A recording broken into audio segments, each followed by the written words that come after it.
Public revenue. Now public revenue जो public से government को कमाई होता है, क्योंकि गवर्नमेंट को क्या करना पड़ता है, खर्चा। उस खर्चे को क्या बोलते हैं, पब्लिक एक्सपेंडिचर। एक और नाम क्या है, गवर्नमेंट एक्सपेंडिचर। सो गवर्नमेंट को खर्चे करने के लिए जो कमाई करना पड़ता है, टेक्निकल भाषा में इसको क्या बोलेंगे, public revenue. So public revenue मतलब गवर्नमेंट को अलग अलग जरिए से, जिसमें टैक्स, नॉन टैक्स, सब प्रकार से जो गवर्नमेंट को इनफ्लो या कमाई होता है सालों साल, हर साल, वैसे फाइनेंशियल एक साल का होता है, हर साल का अलग अलग इनकम जोड़ा जाता है। और ये पब्लिक रेवेन्यू गवर्नमेंट का करीबन 25 लाख करोड़ का होता है। मेजर हिस्सा किसका होता है, टैक्स। तो ये टैक्स नॉन टैक्स क्या है वो अभी थोड़ी देर में देखते हैं। So I hope you understand. Revenue मतलब आमदनी, पब्लिक मतलब जनता। जनता से जो गवर्नमेंट को आमदनी होती है उसको बोलते हैं पब्लिक रेवेन्यू। तो शुरू करते हैं, sources of public revenue. Government को देश चलाना है, डू यू एग्री। देश चलाने के लिए खर्चा करना पड़ता है, जिसको टेक्निकल भाषा में क्या बोलते हैं, पब्लिक एक्सपेंडिचर, या दूसरा गवर्नमेंट एक्सपेंडिचर बोलते हैं। तो गवर्नमेंट खर्चा करेगा, लेकिन देश चलाने के लिए आमदनी तो लगता है। सो गवर्नमेंट जो खर्चा करता है कमाने के लिए, उसको पब्लिक रेवेन्यू बोलते हैं। पब्लिक इसलिए कि भारत की जनता या तो इंडिविजुअल या पार्टनरशिप या कंपनी या किसी ना किसी रूप में गवर्नमेंट को पैसा मिलेगा पब्लिक से। अच्छा, तुमको विश्वास नहीं होगा, इतने साल दुबई में टैक्स नहीं था। 2018 तक दुबई टैक्स फ्री था पूरे तरीके से। लेकिन उनको भी लोड आने लगा। रास्ते सब वर्ल्ड क्लास है, रोड सैटेलाइट से चलाते हैं वो लोग, रोड्स हर जगह कैमरास है, तुमको कहीं पे भी रास्ते खड्डे ऐसे मिलेंगे नहीं। लास्ट में गवर्नमेंट ने 5 तक का टैक्स लगा दिया गुड्स पे। 2000 आई थिंक 18 के आसपास लगाया। तो उसके पहले टैक्स ही नहीं था। तो टैक्स जब हर वस्तु पे 5% लगता है, तब तो गवर्नमेंट को कमाई होगा ना। तो जो पब्लिक रेवेन्यू है, जो पैसा मिलता है गवर्नमेंट को, उसके दो भाग है या रूप है, टैक्सेस और non tax.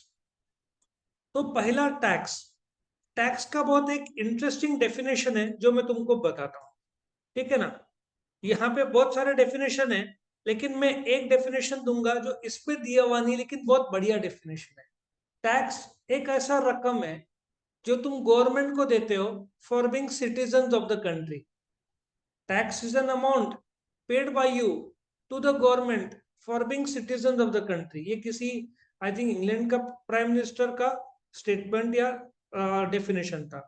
The essence of a tax as distinguish, बिल्कुल अच्छा नहीं है, ये डेफिनेशन यूज करो simple. A tax is a compulsory contribution, ठीक है। टैक्स क्या है, एक कंपल्सरी कॉन्ट्रीब्यूशन है जो एक इंसान देता है क्योंकि उसको बेनिफिट्स मिलता है। बेनिफिट्स किस रूप में, तुमको रोड्स, रेलवेज, वाटर सब मिलता है, तो तुमको उसका भरपाई तो गवर्नमेंट को करके देना पड़ेगा, है ना। और ये धर्म में भी लिखा हुआ है, तुम्हारे मुस्लिम धर्म में भी है ना। मुस्लिम धर्म में तुम्हारे कमाई का कितना, 1/10 कितना, 1/10 हिस्सा, क्या नाम है उसका, एक शब्द है कोई तो, दान करना पड़ता है, ठीक है। बहुत सारे धर्म में दिया हुआ है कि तुमको उतना दान धर्म पुण्य एक हिस्सा, ठीक है ना, वो करना चाहिए। तो ये धर्म में भी दिया हुआ है, और राजा भी अपने समय में टैक्स लगाते थे। चाणक्य नीति जिसने अर्थशास्त्र लिखा है, उसका भी, उनका भी मानना था कि कमाई के हिसाब से टैक्स लगा। तो टैक्स तो हजारों साल से चला आ रहा है। तो टैक्स बेसिकली क्या है, ये कंपलसरी कंट्रीब्यूशन है जो तुमको गवर्नमेंट को देना है। देश चलाने के लिए गवर्नमेंट को पैसा लगना ही है। तो गवर्नमेंट टैक्स नहीं भरे तो गवर्नमेंट पनिश करता है, लिखा हुआ है, बट पनिश कैसे करता है। तुमने रेड पिक्चर देखी है, रेड पिक्चर देखी है अजय देवगन की, नहीं देखी है तो तुमने जिंदगी का एक बहुत बड़ा अच्छी मूवी मिस कर। उस मूवी के कंक्लूजन में दीवार को ठोकता है तो वो दीवार में से निकलता है ना पैसा, देखा है पिक्चर। अभी कायदा क्या है टैक्स का, ब्लैक का पैसा तुम्हारा निकला 1 करोड़ रुपया, बराबर है। ब्लैक किसको बोलते हैं, तुम्हारे इनकम टैक्स रिटर्न में अकाउंट्स में 1 करोड़ दिखाई नहीं है, बट तुम्हारे पास एक करोड़ दिखा, वो ब्लैक हुआ, बराबर है। तो गवर्नमेंट जब्त कर लेता है, तो उस पर कितना टैक्स लगता है, उस पर टैक्स 100% के ऊपर लगता है।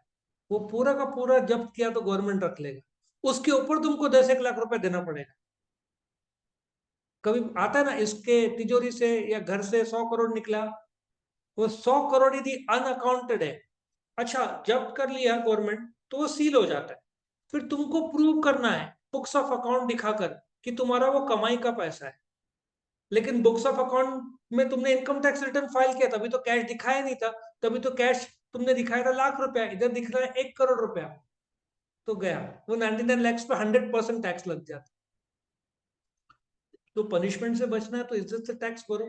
और बहुत लोग की नीति रहती है टैक्स की चोरी करने का, टैक्स इज्जत से भरो, लेकिन जीएसटी 18% बहुत ज्यादा हो जाता है कुछ लोग के लिए, फिर टैक्स की चोरी लोग करते हैं।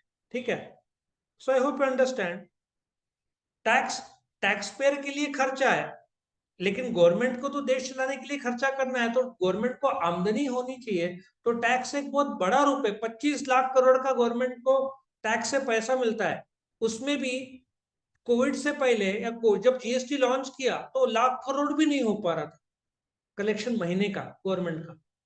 अब गवर्नमेंट होशियार है, सब जगह आधार कार्ड, इधर रेड उधर रेड, अभी 1.5 लाख करोड़ महीने का गवर्नमेंट का कलेक्शन आता है। और ये साल 40% टैक्स गवर्नमेंट को ज्यादा मिला है, इनकम टैक्स और जीएसटी सब मिलाकर, मतलब 25 लाख करोड़ तो इस साल इजीली क्रॉस होएगा गवर्नमेंट का, लग रहा है। अभी तो मार्च नहीं आया ना, लेकिन हर जगह आधार कार्ड दिखाए। तुम फॉरेन टूर में गए, तुम्हारा मोबाइल डाला फेसबुक में, इंस्टा में, तुम्हारे यहाँ रेड गिरने के चांसेस होंगे। क्यों?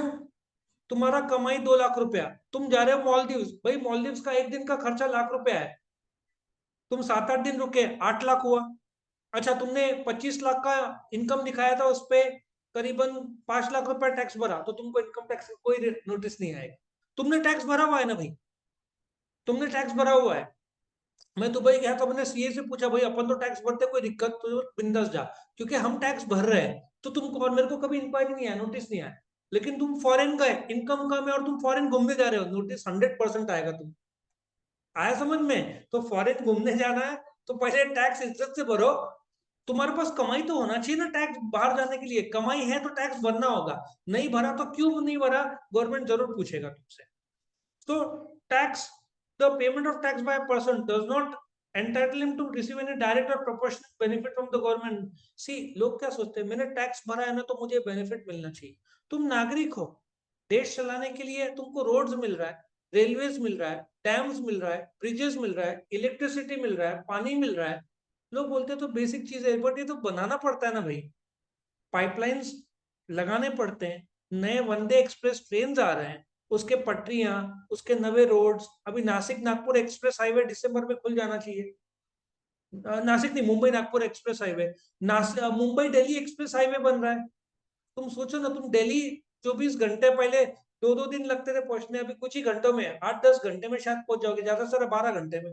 Mumbai to Delhi direct by roadways, अभी तक तो सब फ्लाइट ट्रेन से जाते थे।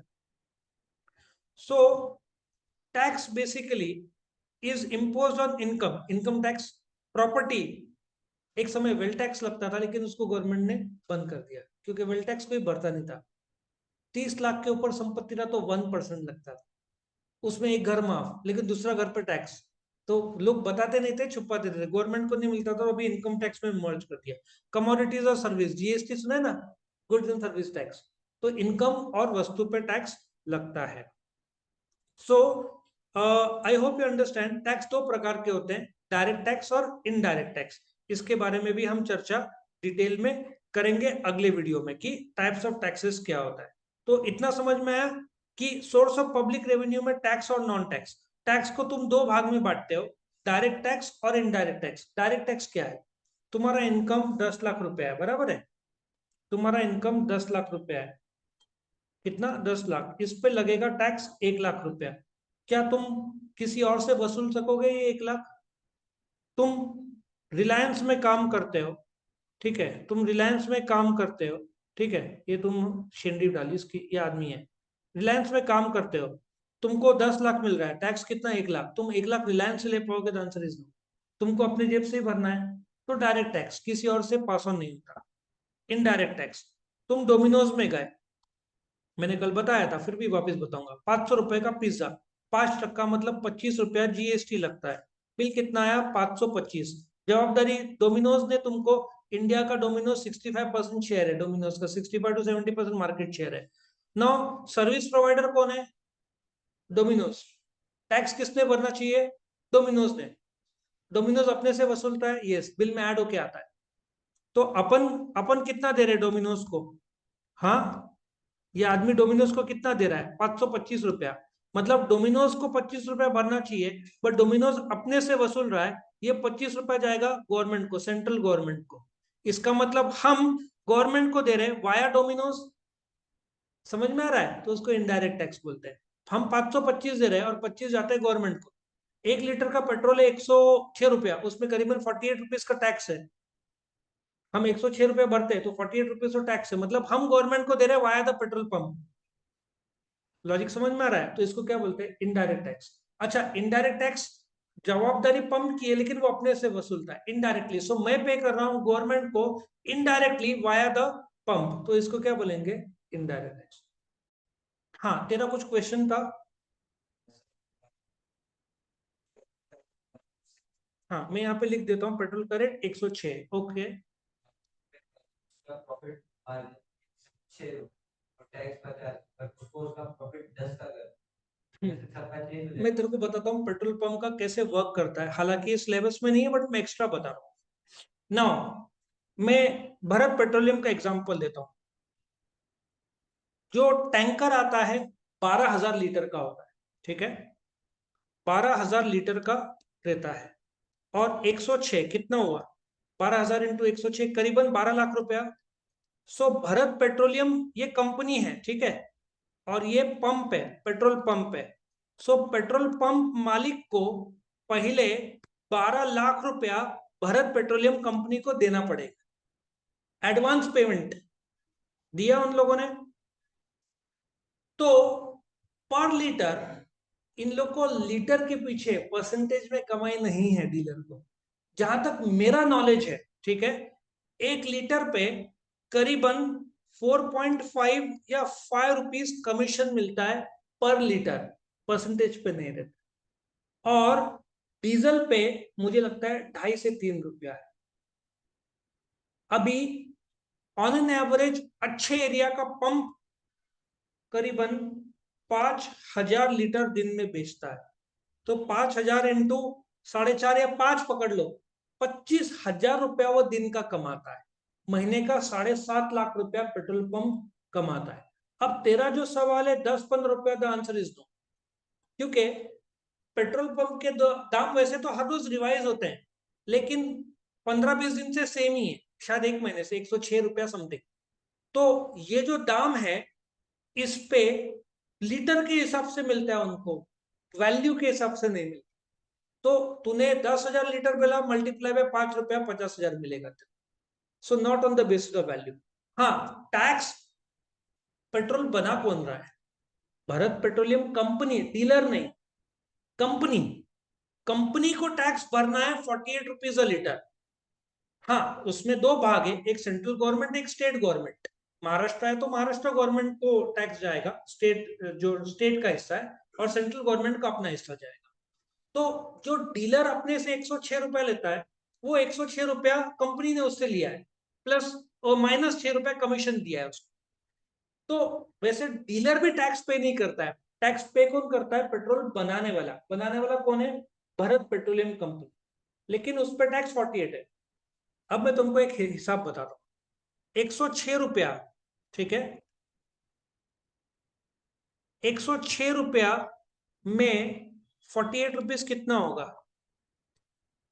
विच इज अराउंड 40% हुआ ना? जीएसटी का हाईएस्ट रेट 28% है। अच्छा, पेट्रोल पंप पेट्रोल जीएसटी के दायरे में है ही नहीं। तुमको पता ही नहीं होगा। जीएसटी है ना, पेट्रोल में जीएसटी लागू नहीं होता, क्योंकि उसमें टैक्स रेट ज्यादा है। जीएसटी का मैक्सिमम रेट कितना है? 28%। दाम कम कर जीएसटी कर दिया तो दाम 80-90 रुपया हो जाएगा। लेकिन गवर्नमेंट को 2-2.5 लाख करोड़ आमदनी होता है पेट्रोल से। यदि जीएसटी में लेकर आया तो आमदनी आधा हो जाएगा। 1 लाख करोड़ का घाटा कौन झेलेगा? इसलिए petrol is outside the GST limit, उसका गवर्नमेंट अपने हिसाब से टैक्स लगा। तो जिस दिन जीएसटी में आएगा उस दिन 20 रुपए दाम कम हो जाता है पेट्रोल का। उसका कुछ नया ब्रांच खुला तो भी उनको 12,000 लीटर का पेट्रोल मांगा तो उसका भी पेमेंट को कैश करना पड़ेगा। आरटीजीएस करते हैं लोग पहले। आरटीजीएस मतलब यदि तेरा पंप है तो ऑनलाइन 12 लाख ट्रांसफर करेगा, फिर वहां से गाड़ी निकलेगा। हम नया खोल रहा होगा, नई ब्रांच खोल रहा हूँ तो उसका फिर कैसे होगा? नहीं, दान दया पुण्य नहीं चलता, इस तुझे भरना पड़ेगा। सर 50% अरे भाई, बीएमडब्ल्यू का शोरूम में कंपनी तेरे को 50 करोड़ का पहले संपत्ति मांगेगी तेरे पास। ऐसे पंप नहीं, तेरे को बीएमडब्ल्यू का शोरूम में पहले तो 50 करोड़ का तेरे पास संपत्ति होना चाहिए, खुद का रोड फ्रंट में जगह होना चाहिए, तब जाकर तेरे को डीलरशिप मिलेगा। पंप के लिए तेरे पास उतना कैश इन हैंड और डिपॉजिट और कंस्ट्रक्शन कॉस्ट और लीटर सब होना चाहिए, नहीं तो वो लोग देंगे ही नहीं, सीधा हिसाब है। हाँ, बैंक क्रेडिट देता है तो तेरा नसीब, लेकिन सीधी बात है, 12 लाख तेरे को हर 2-3 दिन में लगना है, लेकिन it's a high cash business. तो आज 12 लाख दे रहा है तेरे को, सिंपल सा लॉजिक है। 10-12 हजार लीटर का कितना, तू कंपनी को 12 लाख दे रहा है, तेरा 5 हजार लीटर बिक रहा है, तो तेरा 2 दिन में ही 12 लाख रुपए आ रहा है ना। स्टार्टिंग में कर्जा वर्जा नहीं चलता इधर, सब कैश है भाई। Petrol pump highly cash business. तू एडवांस दे, टैंकर आएगा, टैंकर यहाँ पे भरेगा, तू बेचेगा 2-3 दिन में, फिर तेरे को टैंकर चाहिए, फिर कैश दे। नया पंप में उधारी उधारी ये सब नहीं चलता भाई। ये इंडस्ट्रियल गुड्स में चलता है, पेट्रोल में नहीं चलता। ये हाईली कैश बिजनेस है, नो क्रेडिट इन पेट्रोल। लेकिन मेरा एक दोस्त है, उसका एक पेट्रोल पंप है सातपुर में, आई थिंक एचपी का है शायद, सचिन बेरमुत्ता। वो क्या करता है, उसको तो एडवांस कैश में देना होगा कंपनी को, लेकिन अभी अशोका के बहुत सारे बसेस है ना, प्रवासी के बहुत सारे बसेस है, कोई ट्रांसपोर्टर है, मैं पंप में जाता हूँ, बोलता हूँ देख मैं हर रोज मेरे बस लूँ, भेजूंगा, हर रोज का मैं 100 लीटर 200 लीटर लूंगा। लॉजिक समझ में आ रहा है? बट मैं तेरे को पेमेंट तुरंत नहीं कर पाऊंगा, 3 महीने बाद। वो देता है ना कर्जा, समझ में आ रहा है? डीलर स्कूल को कर्जा दे रहा है, पॉसिबल है, हो सकता है ना, वो डीलर के चॉइस के पर है, लेकिन डीलर को कंपनी को कैश में देना पड़ेगा, उधर कोई क्रेडिट नहीं चलता। बट अभी इसका ही ले लो, ये जो इधर जो गंगापुर रोड में जो पेट्रोल पंप है, हमारे बिल्डिंग में जो जनरेटर उसको डीजल लगता है, वहां पे अकाउंट है, वहां पे कम ज्यादा चल सकता है, क्योंकि वो डीलर और बिल्डिंग का हिसाब वो चलता है, वो उधारी 1-2 महीना डीलर देना चाहे तो देगा, और देना भी पड़ता है कंपटीशन। बट डीलर कस्टमर को दे सकता है, डीलर एचपी कंपनी से उधारी नहीं ले सकता, वो कैश में चलता है। आया समझ में? उन लोग तो 6-6 महीना डिले करते, लेकिन इनको एक साथ मिल जाता ना, 6 महीने का एक साथ लाखों रुपए का पेमेंट मिलता है, नहीं तो फिर दूसरा देगा, तो क्रेडिट चलता है। जैसे ट्रांसपोर्टर्स और स्कूल के बसेस, ये सब में क्रेडिट पॉसिबल है, तो उन लोग आपस का डील है, मुझे नहीं लगता इंटरेस्ट चलता हो। ये सब फ्लेक्सिबल। और क्या होता है, कुछ रिलेशनशिप में इंटरेस्ट नहीं लगाते, लेकिन फिर यदि धंधा तुम्हारा बहुत जोरों से है तो तुम बोल दोगे लेना है तो लेने दो, कि कहीं और जा, धंधा तो चल रहा है। गंगापुर वाला दिन में 5-5.5 हजार आराम से बेचता है, उसने स्कूल बस के साथ टाइप नहीं किया तो भी चलेगा, और टाइप किया तो स्ट्रिक्ट मोड में, क्योंकि भाई तेरे को मैं दे रहा हूं तो मेरा पेट्रोल खत्म हो रहा है, जो मेरे को कैश में मिलना चाहिए। वो डीलर और इस स्कूल के ऊपर डिपेंड है, दोनों का कॉन्ट्रैक्ट क्या है। और 1-2 दिन 5 दिन 10 दिन आगे पीछे चलता है, क्योंकि डीलर अच्छा खासा कमा रहा है ना। एक जमाने में पेट्रोल पंप में बहुत कमाई था, अभी इतने सारे खुल गए ना, तो पेट्रोल पंप का कमाई कम हो गया है। मेरे टाइम में नासिक में लिमिटेड पंप्स थे, तुम त्र्यंबकेश्वर जाते थे ना, एक ही पंप था। त्र्यंबकेश्वर पहुंचते समय कॉर्नर में एक भारत पेट्रोलियम का था, अभी 5 से 6 पंप आ गए, तो प्रॉफिट कम हो जाता है ना, तो इसकी वजह से आज के तारीख में पंप का बिजनेस इतना प्रॉफिटेबल नहीं रहा जितना पहले था। सर वो एवरी 5 किलोमीटर भी चालू किया है अभी, बहुत सारे खुल गए यार, हिंदुस्तान पेट्रोलियम, भारत पेट्रोलियम, और आसानी से दे रहे हैं। पहले आसानी से नहीं मिलता था, मुझे जहां तक मेरा नॉलेज है, तुमको 40 से 80 लाख रुपया कम से कम चाहिए रहता था, करोड़ रुपया। अभी सस्ते में खुल जाता है, मुझे लगता है अभी 25-30 लाख में शायद खुल भी जाता होगा उसके। मुझे पूछना पड़ेगा पंप वाले से नया पंप का कितना, लेकिन मैंने सुना है अभी बहुत सस्ते में खुलता है, लेकिन तुम्हारा खुद का जमीन चाहिए भाई। वो सब कायदे होते हैं फिर उसके। रोड फ्रंट चाहिए, जमीन चाहिए, उतना पैसा होना चाहिए। तुम ऐसे उधारी में तुमको तो कुछ मिलना नहीं। आया समझ में? बट ये टॉपिक इसका नहीं है, तो मैं ज्यादा इस पे चर्चा नहीं करूंगा। ओके।